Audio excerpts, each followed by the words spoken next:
নমস্কার বন্ধুরা, জয় বজরংবলী, জয় রাধে রাধে, জয় শ্রীকৃষ্ণ, জয় কামাখ্যা দেবীর জয়। 2026 সালের 1430 বঙ্গাব্দ অম্বুবাচী নিয়মসূচি এবং সময় ইত্যাদি জানবো আমার এই ভিডিওতে।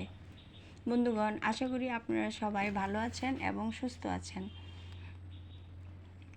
এই অম্বুবাচী চলাকালীন বাড়িতে কি কি নিয়ম পালন করতে হবে, কখন আমদুধ খেতে হবে, অম্বুবাচীর এই 3 দিন কি বাড়িতে সন্ধে পুজো দেওয়া যাবে না যাবে না, তাহলে চলুন বন্ধুগণ এই সব কিছুই জানবো আমার এই ভিডিওতে।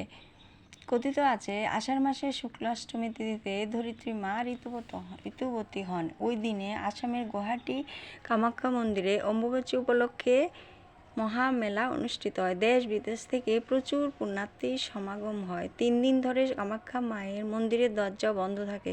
চতুর্থ দিনে দেবীর স্নান ও পূজা শেষে দ্বার উন্মুক্ত হয়।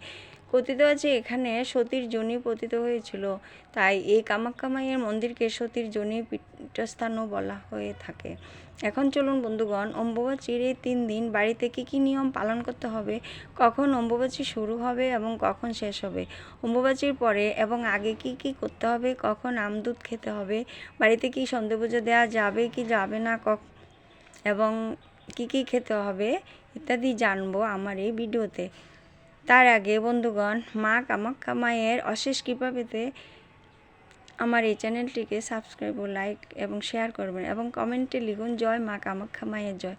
তাহলে আসুন আসল কথা আসা যাক। অম্বুবাচী প্রবৃত্তি অর্থাৎ শুরু হবে 7ই আষাঢ় অর্থাৎ সোমবার 22 জুন রাত 9টা 22 গতে এবং অম্বুবাচীর নিবৃত্তি অর্থাৎ শেষ হবে 11 আষাঢ় অর্থাৎ 26 জুন শুক্রবার দিবা 9টা 33 গতে। এখন বন্ধুগণ চলুন ওই দিন কি কি করতে পারবো এবং কি কি পারবো না। প্রথমে আমাদের যেটা করতে হবে সেটা হচ্ছে, প্রথমত আমাদের বাড়ির ঠাকুর মন্দিরে ঠাকুরের পট বা ছবিকে লাল কাপড় দিয়ে ঢেকে রাখতে হবে। কথিত আছে, ওই অম্বুবাচীর সময় মা বসুমতী রজস্বলা থাকেন, তাই ওই সময় মা বসুমতী বা এই ধরাধাম অশুদ্ধ থাকেন। এই অশুদ্ধ অবস্থায় ঠাকুর মন্দিরে পূজা অর্চনা করা উচিত না, তবে ধূপধুনা প্রদীপ জ্বালাতে পারেন। ওই দিন সর্বভয় নিবারণের জন্য দুগ্ধ পান করা আবশ্যক। অম্বুবাচীর দিন মাটি কর্ষণ, বীজ বপন এবং কোনো শুভ কাজকর্ম করা যাবে না এবং বাড়িতে সন্ধে পূজা শাঁখ বাজানো যাবে না। অম্বুবাচীর 4র্থ দিনে বা স্নান সেরে বাড়িতে ঠাকুর মন্দিরকে ভালোভাবে পরিষ্কার করে ঠাকুরের বিগ্রহকে স্নান করিয়ে পূজা অর্চনা ও মন্ত্রপাঠ শুরু করা যাবে এবং ওই দিন মা বসুমতীকে আতপ চাল ক্ষীরের তিলের গুঁড়ো দিয়ে ভোগ নিবেদন করলে মা বসুমতী অত্যন্ত সন্তুষ্ট হন এবং ভক্তদের কৃপা দান করেন।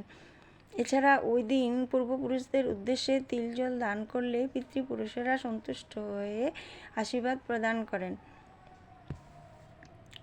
আমার এই ভিডিওটি এই পর্যন্ত। সবাই ভালো থাকবেন, সুস্থ থাকবেন। আবারও আপনাদের আন্তরিক শুভেচ্ছা জানিয়ে ভিডিওটি এখানে শেষ করছি।